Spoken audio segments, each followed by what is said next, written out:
como te decía antes, pues espero realmente acogerme a la hora que tengo de conferencia para después poder tener una media horita, 25 minutos para poder dialogar con todas vosotras y con todos vosotros. Hoy, como decía antes, Off the Record es la última sesión teórica y a partir de la sesión que viene pues ya vamos a ir novela a novela tratando un poco de aplicar las herramientas críticas teóricas que quiero más o menos he querido desarrollar en estas 3 primeras sesiones. Entonces, la sesión... Aquí. La sesión de hoy se divide, si hacemos un índice, una tabla de contenidos de la sesión de hoy, lo voy a dividir en 4 apartados que he titulado Melancolía de izquierda, un término que, bueno, que ha ido sobrevolando ya. Es un término de Enzo Traverso, del historiador Enzo Traverso, que ya ha aparecido en sesiones anteriores y que es un término que ha ido sobrevolando las sesiones anteriores. Después vamos a hablar de potencia destituyente, ese concepto de Giorgio Agamben que habéis visto en ese texto dificilísimo que había propuesto leer para acompañar la conferencia de hoy. Y finalmente vamos a tratar de, utilizando o movilizando estos 2 conceptos de melancolía de izquierda y de potencia constituyente, tratar de proponer una definición de lo que voy a llamar literatura transitiva y literatura intransitiva. Bien, pues entonces voy a empezar partiendo de una anécdota que vamos a tratar de convertir, si me lo permitís, en categoría. El 17 de septiembre de 2011, en la fiesta del Partido Comunista de España, el PC, se presentó Acceso no autorizado, de Belén Gopegui, en un contexto que considero y que voy a definir marcadamente melancólico. La razón, la fiesta del PC, del Partido Comunista de España, había dejado de celebrarse en la Casa de Campo de Madrid. No sé si lo conocéis, la Casa de Campo de Madrid es un bosque enorme donde, bueno, desde la transición hasta 2010 aproximadamente, no, hasta 2009 yo creo, se celebró la fiesta del PC y bueno, era una fiesta muy, muy, muy grande, ¿verdad? Y entonces, en esa fiesta, en la Casa de Campo de Madrid, anualmente asistían cientos de miles de personas. Con ocasión de la fiesta del PC, acudían a Madrid agrupaciones de militantes de toda la geografía estatal, con sus siglas, himnos, lenguas y banderas. La fiesta ponía en juego la posibilidad de un encuentro realmente federal. Pero la fiesta no era solamente un lugar de reunión militante o para la gente de izquierdas, próxima a las ideas del partido. La fiesta del PC se había convertido, por derecho propio y por número de asistentes, en la auténtica fiesta popular de Madrid. O al menos así se sentía, más incluso que las fiestas de San Isidro o la verbena de la Paloma, las 2 fiestas, digamos, oficiales de Madrid. El escenario central en la fiesta del PC, además de acoger el meeting del secretario general del momento, que solía ser el sábado por la noche, después de que llegaran al escenario la juventud comunista con antorchas y entonando su himno de la joven guardia, ese escenario lo pisaron los grandes referentes de la canción popular de izquierdas, como Silvio Rodríguez, Ismael Serrano, La Bordeta, Pablo Milanés o Ana Belén. Pero también grupos y cantantes ajenos a la retórica comunista, como Jarabe Palo, Amaral, Alex Ubago o El Canto del Loco. La presencia de tales grupos en el cartel de la fiesta no solo demostraba la capacidad del PC para atraer a los grupos de moda del momento con un alto caché, sino también la estrategia seguida por el partido de conquistar la hegemonía tratando de satisfacer las demandas de la juventud no militante y acaso menos politizada de aquellos años. En ese sentido, la fiesta del PC funcionaba como una auténtica fiesta popular que no únicamente hablaba del partido, sino que trataba de hablar la lengua de la juventud del momento. Pero en 2011 todo cambia. La fiesta del PC había abandonado definitivamente la Casa de Campo y parecía consolidarse su mudanza a la localidad madrileña de San Fernando de Henares. San Fernando de Henares es un pueblo, una ciudad pequeña que está al sur del aeropuerto de Barajas. El traslado, forzado por una serie de obstáculos administrativos que a la postre resultaron imposibles de sortear, supuso la derrota simbólica definitiva ¿O acaso la asunción definitiva de esa derrota del comunismo en España? A pesar de las sucesivas derrotas electorales que instalaron al comunismo español en una posición secundaria o incluso marginal en el arco parlamentario, quedaba al menos el orgullo de la fiesta, de la celebración, donde cada septiembre un gran evento lúdico y político permitía situar al PC todavía en el mapa político estatal. El abandono de la Casa de Campo fue un golpe de realidad. La gran extensión de la Casa de Campo, que había acogido el gran partido del antifranquismo y de la transición, no se correspondía ya con la situación del actual PC.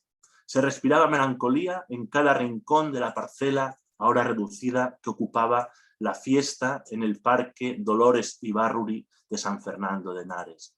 La fuerza simbólica de la onomástica Parque Dolores Ibárruri, pasionaria, la grandeza del nombre y de aquel pasado perdido, acentuaba la melancolía, como si la presencia impidiera la elaboración del duelo, como si aquel pasado perdido permaneciera como una disposición durable, imposible de cerrar, dejando una tristeza permanente de la que no se puede ni acaso se quiere salir. La melancolía como sentimiento de un momento histórico en que la esperanza revolucionaria parece haber desaparecido. Como decía Fischer, el melancólico de izquierda es alguien que no tiene la expectativa de alcanzar su deseo de transformación radical, pero tampoco reconoce que se ha rendido. La fiesta del PC era lo único que quedaba de aquel pasado donde la revolución era todavía posible. Pero ya no quedaba ni siquiera la fiesta, la de verdad, aquella que cada año reunía a miles de personas en la Casa de Campo de Madrid. Cada conversación, en cada una de las fiestas sucesivas, quedaba envuelta por una melancolía que tarde o temprano dejaba emerger una frase que lo explicaba todo. Cuando la fiesta se hacía en la Casa de Campo, y en el agravio comparativo siempre se salía perdiendo. Esta frase, cuando la fiesta se hacía en la Casa de Campo, es algo que todos hemos pronunciado alguna vez después de 2011, cuando íbamos a la fiesta del PC. Habían pasado, la fiesta del PC es en septiembre de 2011, la que estoy comentando, por lo tanto, habían pasado apenas 4 meses desde el 15M, 15 de mayo de 2011. En las plazas ocupadas había latido una esperanza que permitió atisbar en el horizonte, por primera vez en mucho tiempo, la posibilidad de iniciar un proceso de transformación radical en la sociedad española, de abrir un proceso constituyente que lo cambiara todo. Pero ya lo vimos en la pasada sesión de estos seminarios, la Spanish Revolution, el movimiento de los indignados, no era una revolución sin árbol genealógico, una revolución sin banderas rojas, donde no se cantaba la Internacional con el puño alzado, que no acudía al repositorio de imágenes de la tradición comunista y ni mucho menos pretendía redimir sus derrotas del pasado. Y esto tal vez hundía al militante comunista todavía más en la melancolía. En ese contexto melancólico que he tratado de describir, se desarrolló el acto de presentación de la novela de Belén Gopegui, acceso no autorizado que además vamos a trabajar en la próxima sesión de estos seminarios. Una novela en absoluto melancólica, hay que decir, que como veremos, digo, la próxima sesión, no solo compartía las reivindicaciones y las demandas del 15M, sino que además pensaba y diseñaba estrategias para hacer la revolución, para asaltar el poder, aprovechando las grietas abiertas del sistema. Y así se presentó en esa fiesta. Sin embargo, en el debate posterior, respondiendo a una pregunta lanzada desde el público, Belén Gopegui reivindicó la novela por encargo, siempre y cuando el encargo proviniera de una organización revolucionaria. Acostumbrados, como estábamos, a escuchar por todas partes que el valor literario de una obra literaria residía en la autonomía de la literatura, que solo se debía a sí misma y a la libertad creadora de su autor, Gopegui, al reivindicar el encargo como posibilidad para la escritura, subrayaba la necesidad de saber para quién se escribe, cito, saber para quién se escribe y sobre todo, cito, quién necesita una novela, decía Belén Gopegui. Bertolt Brecht, en un poema titulado Elogio al Partido Comunista, se entiende, decía que el individuo solo tiene 2 ojos, mientras que el partido tiene 1000. Quizá, en ese sentido, podríamos confiar en la capacidad del Partido Comunista, para conocer qué tipo de novela necesita una revolución y en función de tales necesidades sería el partido el encargado de encargarle, a un novelista la redacción de dicha novela. Con ello, el novelista sabría en todo momento a quién se dirige y para quién se dirige, y para qué se dirige a sus lectores, con el objetivo claro de colaborar con la organización revolucionaria, estableciendo un diálogo con los lectores concretos que necesitan su novela, esa novela para hacer la revolución. Decía en su traverso, el historiador ya mencionado, en su ensayo Melancolía de gauche, Melancolía de izquierda, que 1989 supone la gran derrota del comunismo. No únicamente porque la caída del muro de Berlín supusiera la primera fase del fin del socialismo realmente existente, sino y sobre todo porque su derrota fue una derrota sin batalla, sin orgullo, sin mártires. Las derrotas históricas del comunismo habían legado siempre a las revoluciones futuras un conocimiento, un idealismo y una esperanza, una experiencia para la lucha, un imaginario de símbolos en los que referenciarse y con los que dar continuidad, un lenguaje y unos mártires a los que resarcir en cada intento revolucionario. Pensemos en Louis Michel, de la Comuna de París, pensemos en el Che Guevara, pensemos en Salvador Allende, por ejemplo. Pero 1989 no deja nada. El comunismo aparece a partir de entonces como una experiencia acabada, como una pérdida irreemplazable. El comunismo desaparece como utopía realizable. 1989 apenas deja la imposibilidad del duelo, que no se puede sino traducir en melancolía. Y a partir de 1989 la revolución no tiene quien le escriba. Cuando el comunismo desaparece como posibilidad en el horizonte, ¿para quién escribe un escritor revolucionario? ¿Quién necesita sus novelas? Esas preguntas se las tiene que formular desde la melancolía que caracteriza a la izquierda post-1989 un escritor revolucionario hoy, como se las formulaba Belén Gopegui en la melancólica Fiesta del PC de 2011. Con melancolía, el escritor revolucionario asume que no tiene quien le encargue una novela para contribuir a la revolución cuando la revolución ha desaparecido del horizonte, cuando ha dejado de existir como utopía realizable. Sin embargo, hay que añadir, la melancolía, tal y como la describe Enzo Traverso en su ensayo, no supone una resignación, sino una vía de acceso a la memoria de los vencidos para renovar sus esperanzas. Tal y como la elabora Traverso, la noción de melancolía estaría muy cerca de la noción de memoria que propone Walter Benjamin en sus tesis sobre el concepto de historia, es decir, la memoria como herramienta revolucionaria para movilizar y actualizar las luchas del pasado para transformar el presente. El pasado derrotado no pudo ser amortizado en el presente, pero su rememoración, como constatación de que otro tiempo existe como posibilidad, permite que los vencidos de la historia puedan ser convocados aquí y ahora para interrumpir el continuum histórico establecidos por quienes ganaron la batalla y abrir una brecha entre aquel pasado vencedor y el presente gobernado por los herederos de los que vencieron y, como dice Walter Benjamin, aquellos que vencieron no han cesado de vencer. Aunque la última derrota del comunismo de 1989 no deja ni siquiera mártires que redimir, lo que podría suponer que el comunismo no cayera solo en el olvido, sino en la inexistencia, como si nunca hubiera realmente ocurrido, la melancolía, según Traverso, permite la reconstrucción de referentes y lenguajes que habían desaparecido o estaban a punto de desaparecer. Superar la derrota consiste en reconstruir lo que somos en el presente con pensamiento y con organización revolucionarios apoyados en la reconstrucción de lo que fuimos en el pasado. Solamente así, lo que existió como posibilidad puede seguir existiendo de hecho.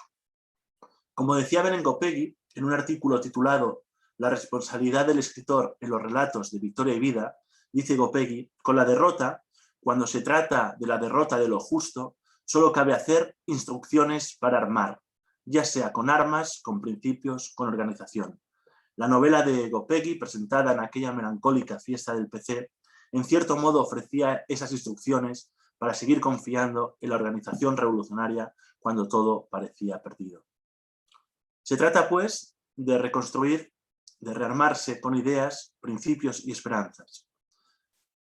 Con la última derrota del comunismo se esfuma el centro que sostenía la posibilidad de la revolución, lo que dotaba de sentido y en cierta forma ordenaba el sentido de la lucha revolucionaria.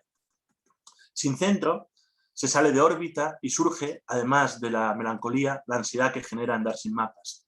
El marxismo, si quiere mantener viva la revolución, debe reconstruir ese centro, reivindicar los mapas.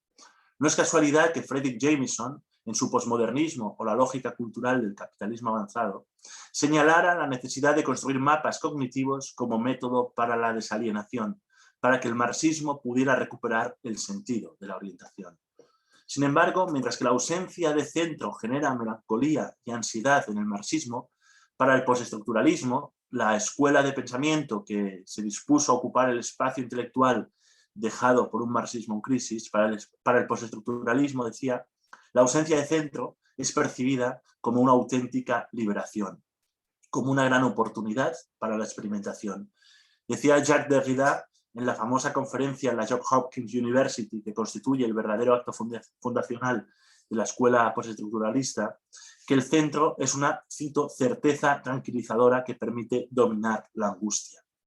Para Derrida y la postura postestructuralista en general, la noción de centro cumple la función de organizar, orientar, equilibrar y limitar el sistema.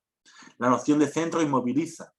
Sin centro que organice la estructura, todo se vuelve posible y se multiplican las lecturas y las interpretaciones, y con ello la posibilidad de llegar a nuevos lugares antes insospechados.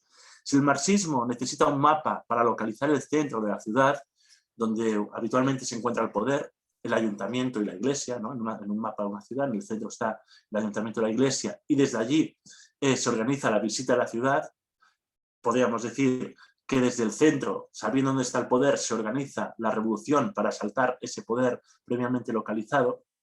El postestructuralismo, siguiendo con esta comparación, prefiere andar por la ciudad sin mapas y perderse por la ciudad, sabiendo que tal vez no encontrará los monumentos y los museos recomendados en las guías turísticas, que cuentan casi siempre el relato del poder, pero callejeando sin brújula podrá llegar a lugares imprevistos, inesperados, desde donde podrá ver y narrar la ciudad desde otros ángulos, desde otros lugares no hegemónicos y acaso descubrir otras formas de vida periféricas.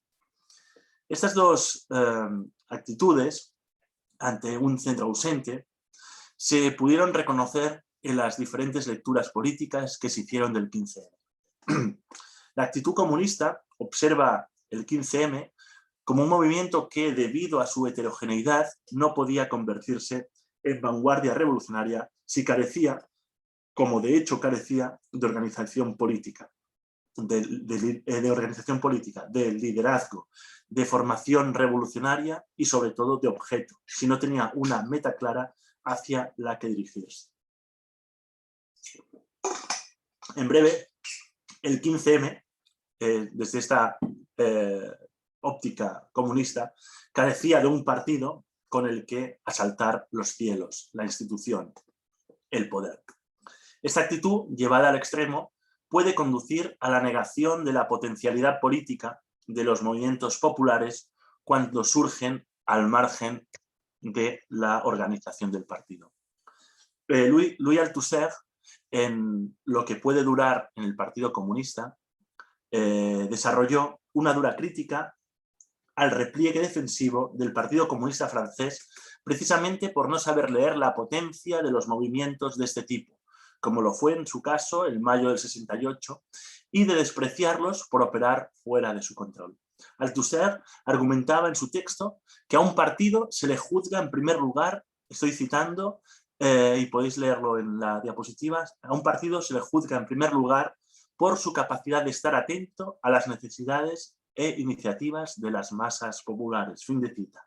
Es decir, el Partido Comunista, según Althusser, debe estar allí donde haya un levantamiento popular. Incluso si es un movimiento espontáneo, debe participar en él de forma activa, aunque no haya emergido de su organización. Sin embargo, añade Althusser, esto es algo que en ocasiones se le olvida al Partido Comunista. Cito Althusser, un párrafo un poco largo que podéis ver en la pantalla, dice: sobre esta cuestión absolutamente decisiva de la relación estrecha con las masas, el partido supo definirse antaño. Es una tendencia de su historia, pero existe también la tendencia contraria, que no deja de repetirse y de acentuarse. El reflejo del rechazo de que todo lo que no está bajo el control del aparato, de las nuevas formas que puedan inquietar las certezas y el orden establecido. Como el mayo del 68. En aquella ocasión, el partido se separó deliberadamente de las masas estudiantiles y pequeño-burguesas porque no las controlaba, y presionó a la clase obrera para que su actividad fuera estrictamente reivindicativa. En general, el miedo instintivo a lo que no controla desde arriba, a partir de su teoría o de su aparato, hace que cuando el partido se decide a ponerse en movimiento, lo hace con un retraso considerable. Es verdad que en España, el PC, el Partido Comunista de España, no tuvo esa actitud de rechazo abierto hacia el 15M.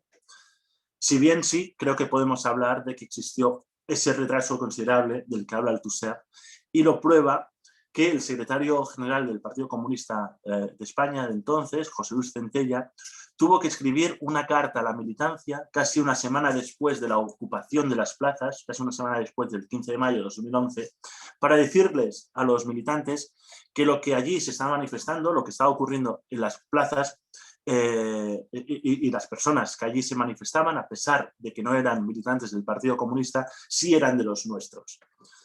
Es decir, que el partido oficialmente tuvo que decirle a sus militantes que no mostraran rechazo al partido, al 15M, lo cual ya denota en cierta forma que había algo de desconfianza inicial.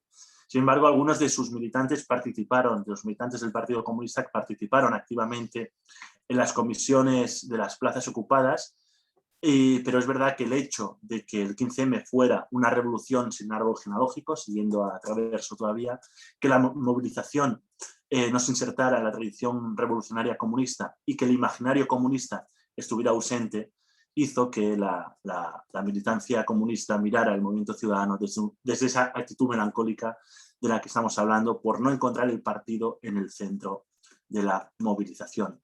Desde esta actitud comunista resultaba imprescindible dotar al 15M de un impulso constituyente que permitiera reconstruir el imaginario político y le dotara de sentido y dirección a la movilización, constituyendo una organización que de forma firme y clara marcara los pasos hacia un lugar concreto, es decir, el asalto del poder. La segunda lectura política del 15M se realizaba desde una actitud destituyente. Desde esta actitud se celebra la ausencia de centro. Ya no se lamenta, la ausencia de centro ya no genera ansiedad ni melancolía, sino que se celebra. Se celebra que la ausencia del centro abre la posibilidad de vivir al margen de ese centro que ocupa el poder. Y lo hace a través de lo que el teórico Paolo Virno denominará éxodo, es decir, la construcción de una comunidad política no estatal que rompe el vínculo con la administración y desde fuera construye una nueva esfera democrática. El 15M permitió la apertura de una potencia destituyente al margen del poder hasta volverlo inoperativo, tal y como Agamben la había definido potencia destituyente en el epílogo de la cuarta entrega de su Homo Sacer. Allí decía Agamben que la potencia destituyente, como podéis leer en la diapositiva, tiene la capacidad de desactivar y volver inoperativo cualquier cosa, sea un poder, una función, una operación humana, sin la necesidad de destruirlo, pero liberando la potencialidad que había quedado sin implementar en ella para permitir un uso diferente. No se trata, desde esta lógica destituyente, de destruir la ley, sino de desactivar su acción. En ese sentido, Agamben dice que la potencia destituyente neutraliza y desactiva el poder al tiempo que funda una nueva época histórica e inaugura inmediatamente una nueva realidad. El filósofo francés Frédéric Lordon, en su ensayo Vivre sans, Vivir sin, con interrogación, vivir sin, es una pregunta en el título, en una exhaustiva revisión de la tesis agambiana de la potencia destituyente, define la destitución, cito, como la suspensión en el orden institucional, la suspensión del orden institucional y político. Fin de cita, o sea, definición. Pero más allá de la suspensión, hay que decir que lo que realmente caracteriza la potencia destituyente de Agamben es que, a diferencia de otras formas de reinstituir el poder conocidas a lo largo de la historia, la destitución no evoca una violencia fundacional. Como lo explica Lordon, destituir violentamente un poder supone permanecer atrapado en una economía general de violencia que tiene por propiedades principales ser recíproca y cíclica. Estoy citando a Lordon. Las bases violentas de la reinstitución anuncian ya el fin por venir. Se hará con la misma violencia. La violencia en los orígenes, la violencia al final, no hay salida. Pero Agamben, dice Lordon, quiere salir. Fin de cita de Lordon. Agamben no pretende derribar un poder para reinstaurar otro en su lugar. En Agamben no se trata de asaltar el poder violentamente, sino de volverlo inoperativo, situándose al margen. En este sentido, la destitución no es una impugnación violenta del poder, un intento de derrumbarlo por la fuerza, que dejaría abierto el ciclo de violencia del que hablaba Lordon, sino una impugnación que podemos adjetivar como suave. Dice Lordon, se trata de destituirlo por medio de la evasión, la retirada, la deserción, y dejar el poder como un sobre vacío, grotesco por no tener nada ni nadie sobre quien reinar, ya que todo será sustraído. En resumen, destituir declarando que las instituciones y los poderes carecen de interés. Gracias, nos vamos, ahí te quedas, si quieres. Nosotros haremos nuestras vidas en otro lugar. Retirarse, por tanto, y para empezar y sobre todo para no volver. Esta sería una definición bastante clara de lo que Agamben entiende por potencia destituyente. El objetivo no es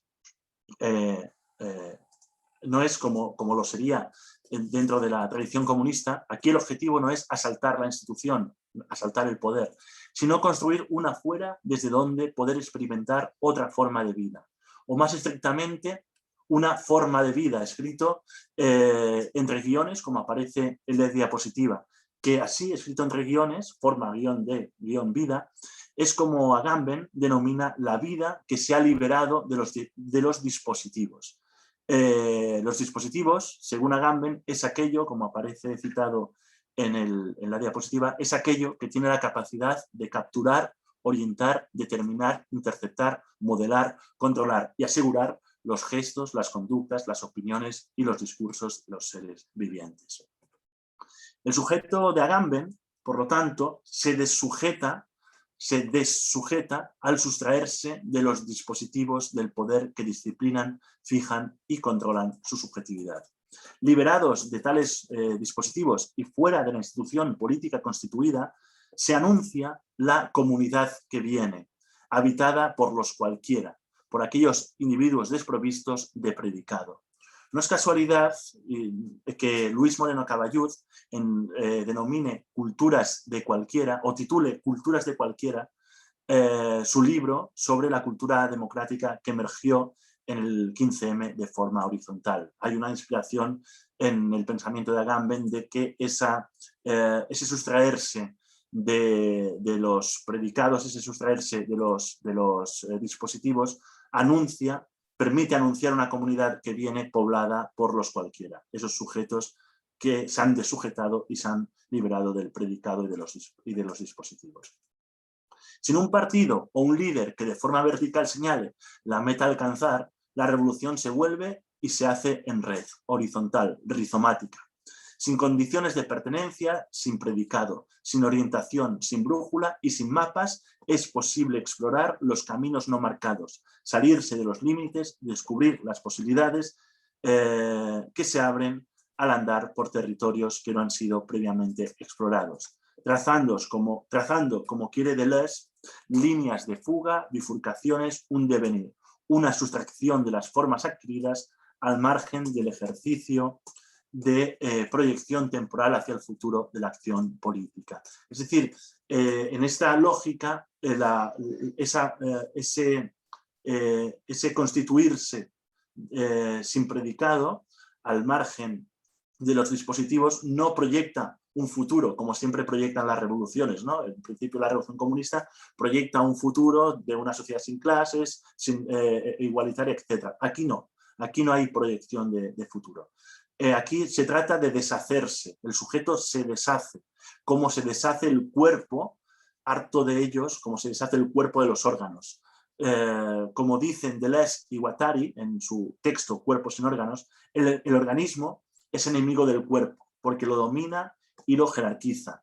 El organismo organiza el cuerpo, lo articula, crea sujeto.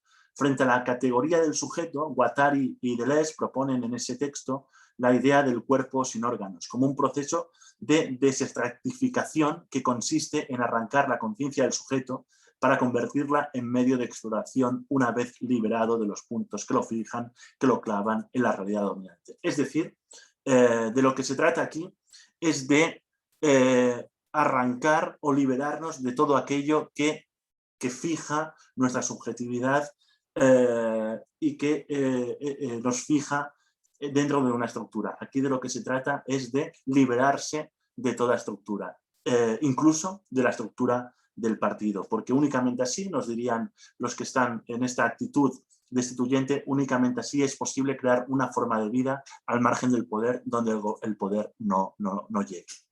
En ese proceso de desestratificación, el individuo se irá liberando de los puntos que le sujetan, de los dispositivos que le disciplinan y controlan, y se irá abriendo la posibilidad de alumbrar una nueva forma de vida en regiones al margen del poder, que paulatinamente se irá destituyendo al no tener a nadie sobre quien gobernar. Esa forma de concebir la revolución no tiene meta ni objeto, simplemente se hace haciéndose. De manera parecida, y aparece aquí de nuevo el filósofo francés Jacques Rancière, de quien ya hablamos en las anteriores sesiones, cuando Rancière analiza el fenómeno de los chalecos amarillos, el movimiento de protesta que con sus inconfundibles gilets jaunes irrumpieron en Francia en octubre del 18 como forma de rechazo al aumento del impuesto del carbono, Jacques Rancière, cuando analiza el fenómeno de los chalecos amarillos, celebra su potencia, señalando precisamente que se trata de un movimiento sin objeto. Así escribía el filósofo francés en un artículo titulado Las virtudes de lo inexplicable a propósito de los gilets jaunes. Así describía la revuelta. Dice, en ese sentido de revolución sin objeto. Por eso, cito, las revueltas siempre se quedan en mitad del camino, para gran disgusto y satisfacción de los estudiosos que las declaran condenadas al fracaso por falta de estrategia. Llegaremos hasta el final, siempre dicen, pero este final del camino no es identificable con ningún objetivo determinado, especialmente desde que los llamados estados comunistas han ahogado la esperanza revolucionaria en sangre y barro.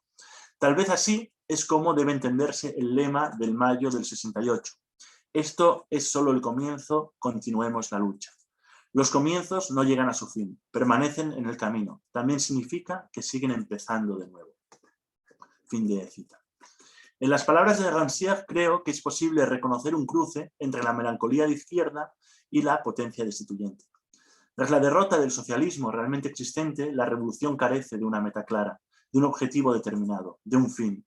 En Rancière, la melancolía de izquierda se traduce en potencia destituyente, en celebración de la ausencia del fin. La falta de estrategia, esto es de organización vertical y de partido, permite la multiplicación en esta acepción revolucionaria de las posibilidades para la revolución. Se entiende que la revolución no es un fin sino un proceso, o en otras palabras, que la revolución no tiene más fin que la revolución misma, que la revolución se hace haciéndola. La auténtica revolución, en la reflexión de Rancière, es aquella que se queda a mitad de camino, la que no alcanza un fin ni lo pretende, y que no puede sino recomenzar continuamente. Estas dos actitudes, la que podemos llamar la constituyente y la destituyente, permiten establecer dos formas de entender la revolución. La primera tiene una meta clara, un objeto, que es tomar el poder. Y en ese sentido, porque tiene un objeto, la vamos a denominar revolución transitiva.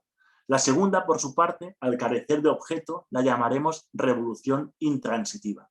Cada forma de entender la revolución va a producir, creo, una articulación distinta de narración literaria que, siguiendo la adjetivación que os propongo, vamos asimismo a denominar literatura transitiva y literatura transitiva. Una literatura con objeto y una literatura sin objeto. Una literatura constituyente y una literatura con potencia destituyente.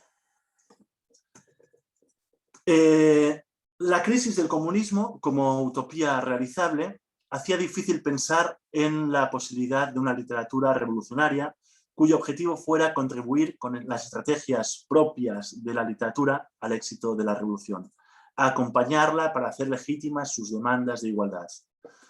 ¿Cómo hacer literatura revolucionaria sin una revolución en marcha, cuando no queda nadie para recibirla? Sin una revolución en el horizonte, la literatura revolucionaria tal vez debería ocuparse de hacer pensable o imaginable la revolución, de romper el bloqueo imaginativo que impone la ausencia de alternativa de la ideología dominante. Imaginar la revolución significa decir que existe el modo de cambiar la historia tras el fin de la historia. Pero no se trata únicamente de configurar un imaginario o una imaginación política, sino también y sobre todo de participar en la articulación de estrategias para volver a dotar de presencia y efectividad a una organización revolucionaria. Debe volver a imaginar el objeto de la revolución, hacerlo deseable, pero sobre todo debe contribuir a constituirlo.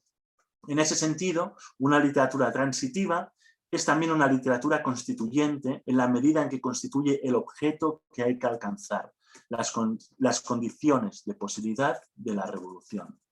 En la narrativa española actual, quien mejor ha entendido y ha puesto en práctica con su literatura esta misión es, sin lugar a dudas, o al menos lo es así en mi opinión, la novelista Belén Gopegui, en la que podríamos denominar su trilogía de la opacidad, formada por Acceso no autorizado, que vamos a comentar la próxima sesión, El Comité de la Noche y Quédate este día y esta noche conmigo, es decir, sus tres últimas novelas. Gopegui explora estrategias políticas, vale decir revolucionarias, para desde una clandestinidad no impuesta, sino pretendida, hacer frente al capitalismo y a sus relaciones de explotación. Frente a la sociedad de la transparencia, donde todo se anuncia públicamente y todo queda aparentemente al descubierto, Gopegui hace en sus novelas elogio de la opacidad. La estrategia revolucionaria pasa por ocultar las armas de la revolución para tomar desprevenido al enemigo. La opacidad forma parte de la inteligencia revolucionaria y de hecho es la única forma de lograr que el tablero se encuentre más o menos equilibrado en el momento de pasar a la confrontación. Porque como se dice en El Comité de la Noche, no hay nada más opaco que el poder que usa, cito, su propia clandestinidad, su dinero negro, sus reuniones opacas. Fin de cita. Actuando en la sombra,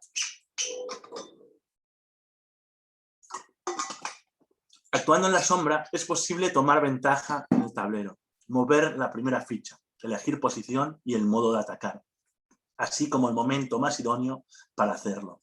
Organizar la acción a través de una asamblea abierta o desde una red social, dando publicidad a los movimientos estratégicos, permitiría que el enemigo se anticipara, que preparara su defensa o, en el peor de los casos, un contraataque con más efectivos, con más recursos, con más opciones para ganar. La clandestinidad posibilita tomar una ligera ventaja inicial, tan necesaria cuando la correlación de fuerzas se presenta de un modo tan desfavorable. Acceso no autorizado desvela el funcionamiento objetivo del poder después de que se emprenda en la trama, lo vamos a ver en la próxima sesión, una lucha clandestina desde la opacidad que ofrece el hackeo. Un hacker en la novela accede al ordenador de la vicepresidenta, chatea con ella y le instala periódicamente en el escritorio de su ordenador información en la que el verdadero rostro del sistema queda al descubierto. corrupción, prebendas, tráfico de influencias, el capital siempre por encima de la vida. La manera de operar es parecida a la que emplea el Comité de la Noche, de la novela El Comité de la Noche. La opacidad y las sombras permiten llevar a cabo con cierto éxito la acción o al menos alcanzar pequeños objetivos que acumulados poco a poco pueden llegar a ser relevantes. En Instrucciones para armar, el artículo que he mencionado antes, decía Belén Gopegui que hay que rearmarse con armas, con ideas y con principios. La memoria de las revoluciones pasadas puede contribuir a armar las luchas del aquí y ahora. Como decíamos antes cuando utilizábamos la noción de memoria y la noción de melancolía de Benjamin y de Enzo Traverso. Resulta fundamental en ese sentido acudir a la vieja estrategia comunista para desde allí plantear la acción. Dice un personaje de acceso no autorizado de Belén Gopegui, cito: de sus años de comunismo organizado, le había quedado una predisposición a la guerrilla, a no luchar en espacios abiertos y mantener campamentos ocultos, saberes no contados, así el hablante de una lengua extranjera que finge no conocerla, no entender. Fin de cita. Al acudir al imaginario y a la estrategia comunista, le permite a Belén Gopegui, o a sus personajes, mejor dicho, constituir un objeto específico para la lucha, delimitar unas coordenadas que permitan alcanzar la meta a la que se pretende llegar. Conociendo el fin que se persigue, se puede dotar de sentido cualquier acción, cualquier acto o gesto, por insignificante que parezca. Porque cuando, como se dice en acceso no autorizado, cuando lo insignificante se organiza, deja de serlo. Al fin y al cabo, reía, ser comunista es eso, ¿no? Organizar la insignificancia. Ser comunista es organizar la insignificancia, dice un personaje de acceso no autorizado. Y acaso de gesto insignificante, pero no organizado, podríamos tildar la acción que emprenden Olga y Mateo, los dos protagonistas de Quédate este día y esta noche conmigo, de Belén Gopegui, la que por el momento es la última novela de Belén Gopegui. En la novela, Google recibe una carta de presentación para una solicitud de trabajo, pero se trata de una solicitud poco ortodoxa. En el informe 010, redactado por un empleado de recursos humanos de Google, se dice que la carta ha sido escrita por Olga y Mateo, que en ella no constan apellidos, ni direcciones de teléfono, tampoco fecha, ni puesto al que se opta. Olga y Mateo se llevan 40 años. Olga tiene 60 y es matemática ya jubilada. Mateo es un joven licenciado de 22 años que aspira a ser admitido en un curso de la Universidad de la Singularidad de Google. Olga decide ayudar a Mateo a redactar su solicitud de empleo. Según el informe 010, la solicitud registra algunos problemas. Está escrita con una voz común, no solo hablan con Google y opinan, sino que le interpelan y le provocan, y además está escrita en papel y a mano. El informe adjunta la solicitud completa, cuya transcripción ha sido realizada por el empleado de recursos humanos, siguiendo el ejemplo de Olga y Mateo. Lo había almacenado en un viejo ordenador, limpio, sin conexión ni posibilidad de conexión alguna a Internet. Es una forma de escapar de ese Dios omnipresente, implacable, pero misericordioso que vigila todos nuestros actos y nuestros pasos en la red, como así definió Internet o así definió Google Julian Assange en su libro Cuando Google encontró Wikileaks. La solicitud parece que es un desafío a Google. Se sitúa aquí donde Google no puede llegar. No hay, se dice en la novela, una sola señal en un correo, un solo archivo en un disco duro al que tú puedas acceder, Google. Escriben en un papel, al margen de ti, las manos y el papel no puedes alcanzarlas. De nuevo, la opacidad y sus posibilidades revolucionarias. Podríamos pensar que escribir al margen de Google es escribir al margen del poder o situarse al margen del poder como si fuera una actitud destituyente. Pero creo que no, porque Gopegui no está escribiendo una novela contra Google, sino una novela contra Internet. No está escribiendo una novela que nos diga que tenemos que vivir al margen de Internet como una forma destituyente de situarnos al margen del sistema. No hay en esta novela tecnofobia, como tampoco lo hay en acceso autorizado o tampoco lo hay en el Comité de la Noche. Internet simplemente se interpreta como un lugar en el que podemos decir, aquí estamos, lo que no es lo mismo, dice, estar sin decirlo, dice un personaje del Comité de la Noche. Internet es una forma de estar y por lo tanto puede ser un sitio de encuentro.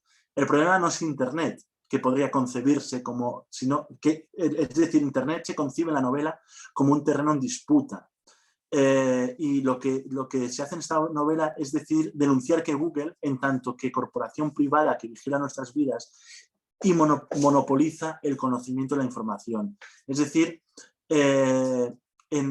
tanto en esta última novela como en Acceso no autorizado, se trata de emprender una batalla por la tecnología para que ésta pueda ser una herramienta útil para la vida, que permita recorrer otro camino, otra organización, otra forma de vivir juntos, se dice. No se trata de situarse, como digo, al margen de Internet, tratar de vivir escapando de su control omnipotente, sino de ocuparlo, de tomarlo para colectivizarlo o de explorar su potencia revolucionaria.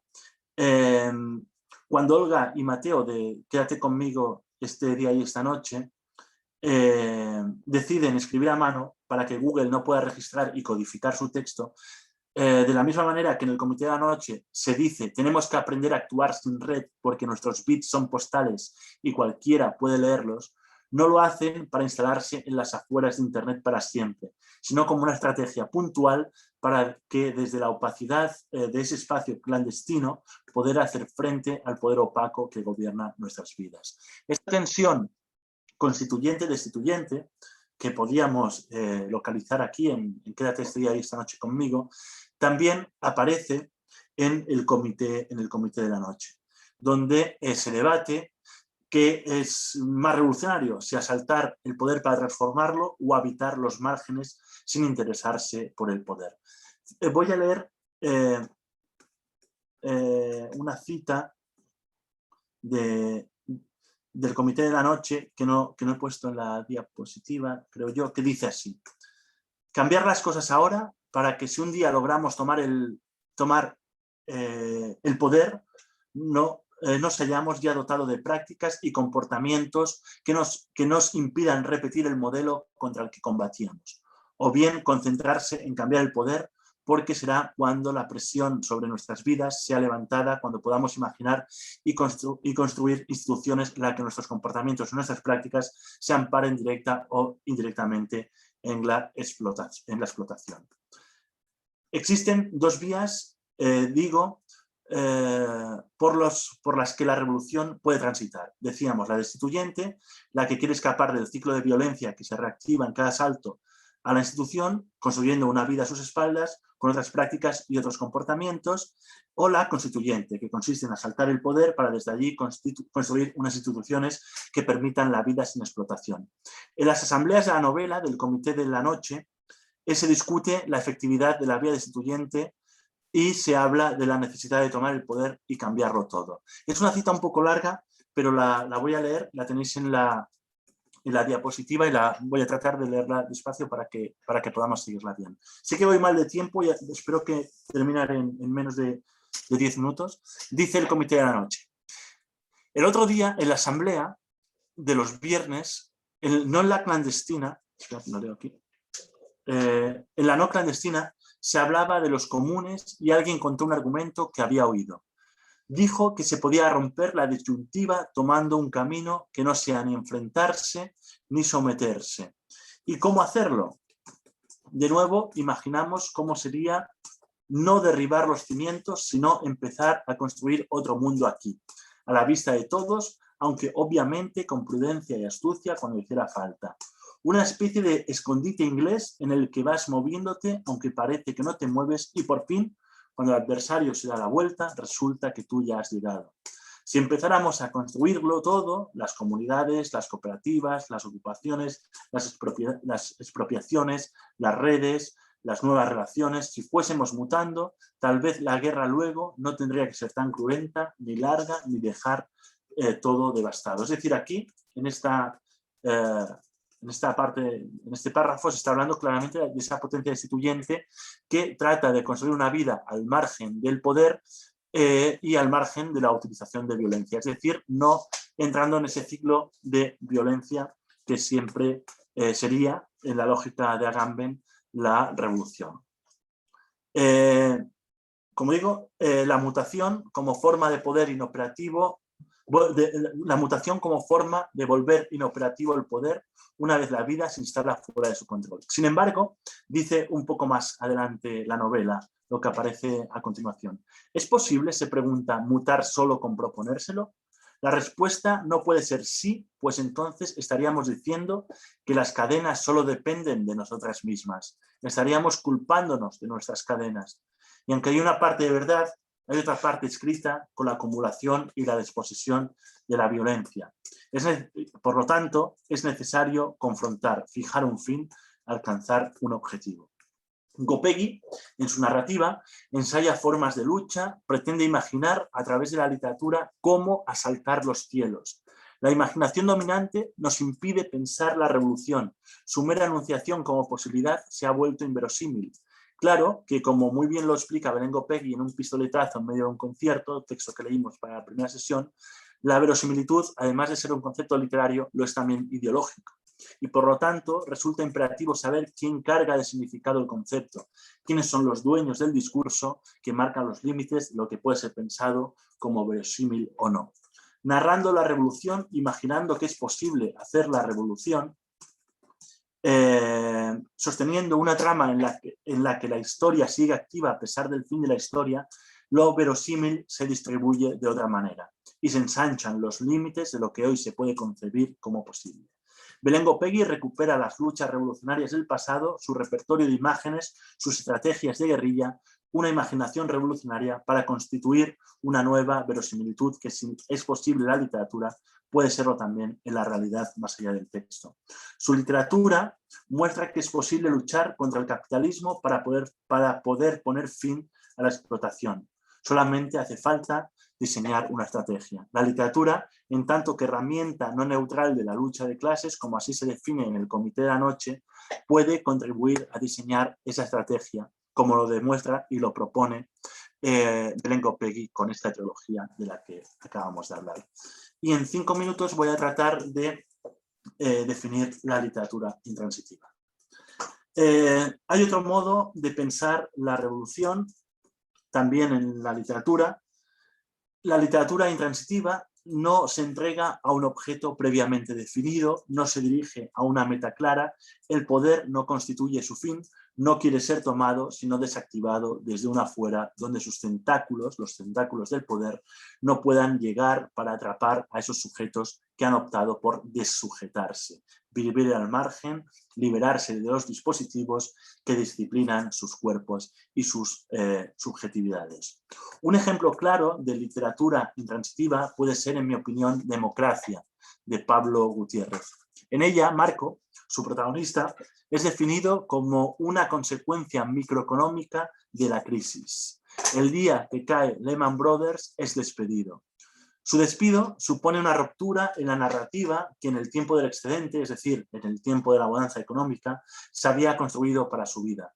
Al perder todo aquello que articulaba y daba sentido a la clase media, un trabajo estable, poder adquisitivo, la posibilidad de formar una familia, tener una hipoteca, un coche, al perder todo eso, Marco enferma. Sufre depresión, sensación de derrota, una crisis de ansiedad. El trabajo constituía el centro de su vida. El ritmo del trabajo organizaba la vida entera. Y al desaparecer una dinámica vital basada en fechas de entrega, su mundo se derrumba.